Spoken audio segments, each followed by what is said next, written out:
ముందుగా రైతు మిత్రులందరికీ నమస్కారాలు. ఈరోజు మనం అన్ని రాష్ట్రాల పత్తి ధరలు తెలుసుకుందాం. సో ఫ్రెండ్స్, ఈరోజు సండే కాబట్టి ఆఫ్లైన్ మార్కెట్లో చెప్పడం జరుగుతుంది, గమనించుకోవాలి. అండ్ రోజుకైతే మార్కెట్లోని పత్తి ధరలు తగ్గుతూ వస్తున్నాయి. సో పత్తి ధరలు మరి కొత్త సంవత్సరానికి ఏమన్నా పెరిగే అవకాశం ఉందా లేదా అని మనం వేచి చూడాలి ఉంటుంది. సో దానికంటే ముందు ఛానల్ని కొత్త వాళ్ళు పాత వాళ్ళు దయచేసి సబ్స్క్రైబ్ చేసుకోండి అండ్ లైక్ చేయండి. వీడియోని లైక్ చేస్తే కాస్త ముందుకెళ్ళే అవకాశం ఉంది వీడియో, అండ్ యూట్యూబ్ మాత్రం రికమెండేషన్ చేస్తుంది. థ్యాంక్ యూ రైతన్నలు.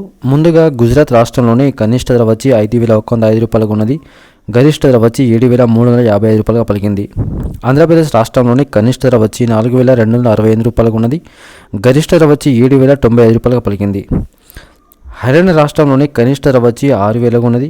గరిష్ట ధర వచ్చి 6,670 రూపాయలుగా ఉన్నది. కర్ణాటక రాష్ట్రంలోని కనిష్ట ధర వచ్చి 6,400 ఉంది. గరిష్ట ధర వచ్చి 7,200గా ఉన్నది. మధ్యప్రదేశ్ రాష్ట్రంలోని కనిష్ట ధర వచ్చి 5,300 ఉంది. గరిష్ట ధర వచ్చి 7,001 రూపాయలుగా పలికింది. మహారాష్ట్ర రాష్ట్రంలోని కనిష్ట ధర వచ్చి 6,300 ఉన్నది. గరిష్ట ధర వచ్చి 7,175 రూపాయలుగా పలికింది. పంజాబ్ రాష్ట్రంలోని కనిష్ట ధర వచ్చి 6,490 రూపాయలుగా ఉన్నది. గరిష్ట ధర వచ్చి 6,720 రూపాయలుగా ఉన్నది.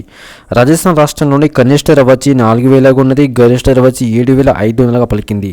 తమిళనాడు రాష్ట్రంలోని కనిష్ట ధర వచ్చి 6,600 ఉంది. గరిష్ట ధర వచ్చి 7,700గా పలికింది. తెలంగాణ రాష్ట్రంలోని కనిష్ట ధర వచ్చి 7,020 రూపాయలుగా ఉన్నది. గరిష్ట ధర వచ్చి 7,020 రూపాయలుగా పలికింది.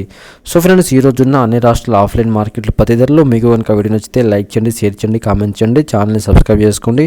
తప్పకుండా వీడియోని లైక్ చేయండి ఫ్రెండ్స్. Thank you. జై హింద్.